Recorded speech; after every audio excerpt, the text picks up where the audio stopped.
Assalamualaikum warahmatullahi wabarakatuh.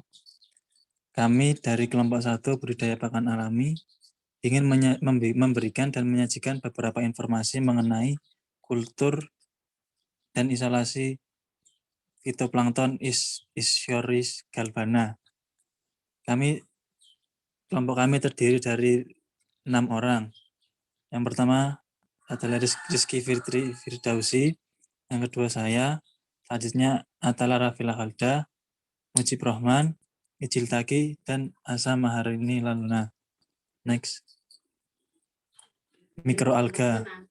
Mikroalga merupakan mikroorganisme bersel tunggal yang memiliki pigmen dan dapat melakukan fotosintesis untuk memproduksi makanan dan oksigen.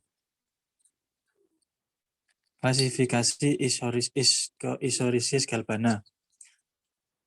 Filumnya termasuk filum Chrysophyta, kelas Haptopiceae, ordo Isochrysidales, famili Isochrysidaceae, genus Ischorisis, dan spesiesnya Ischorisis galbana.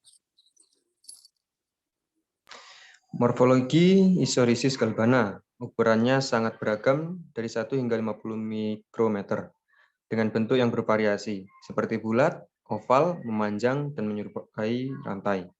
Mikroalga dapat ditemui hampir di semua tempat di muka bumi dan berperan penting dalam berbagai ekosistem. Tujuan kultur pada praktikum ini yaitu untuk mengembangkan skala besar dengan nilai gizi yang optimal untuk digunakan dalam budidaya.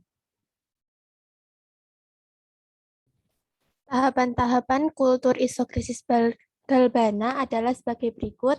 Yang pertama, menyiapkan alat dan bahan, serta melakukan sterilisasi tempat dan tangan praktikan menggunakan alkohol 70%.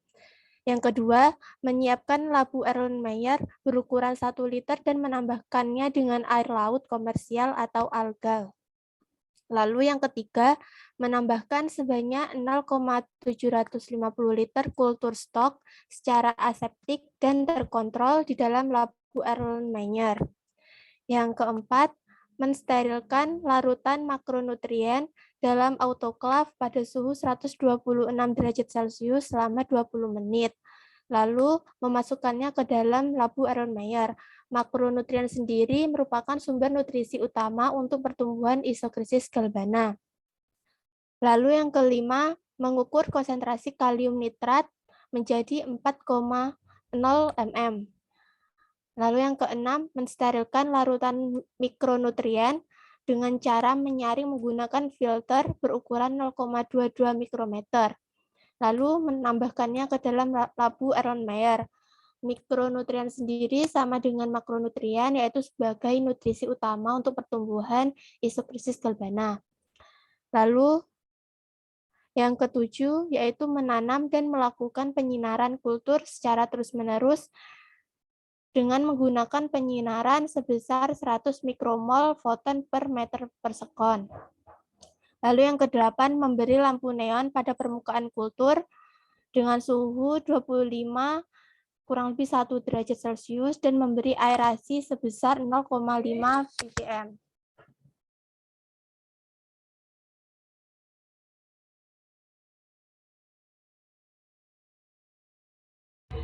Selanjutnya, optimalisasi dan pengaruh nitrogen dan fosfat pada pertumbuhan Ischorisis galbana. Yang pertama yaitu melakukan pengoptimalan konsentrasi makronutrien yang dilakukan di dalam ruangan dalam fotobioreaktor kolom gelembung kaca dengan tinggi 0,5 meter dengan diameter 0,07 meter, volume kerjanya 1,8 liter untuk menambahkan media segar dan memanen kultur. Yang kedua, menyinari fotobioreaktor dengan lampu cahaya putih yaitu Philips PL32 watt 840 P4 menggunakan perangkat lunak berbasis komputer untuk mengontrol radiasi yang terjadi, menstimulasikan siklus matahari dengan maksimum 1000 mol foton M2SL dan siklus terang gelap 12/12 jam. Yang ketiga, mempertahankan pH tetap pada 8,0. Yang keempat, sentrifugasi mencuci dengan larutan amonium bikarbonat 0,5. Kemudian mengeringkannya dengan cara dibekukan. Dan yang kelima, menganalisis biomasa kering dengan segera atau menyimpan beku pada suhu 22 derajat Celcius.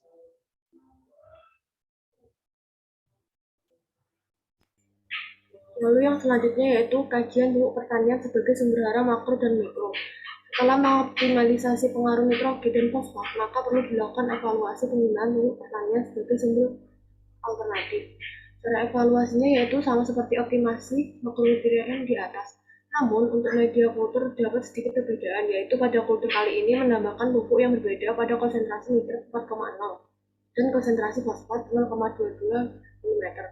Kombinasi pupuk yang optimum untuk menyediakan unsur hara makro ditemukan pada percobaan ini. Oleh karena itu, percobaan ini dipilih untuk lebih mengoptimalkan sumber dan konsentrasi zat gizi mikro. Pupuk mikronutrien well grow hidroponik dan well grow mikromix digunakan pada dosis yang berbeda.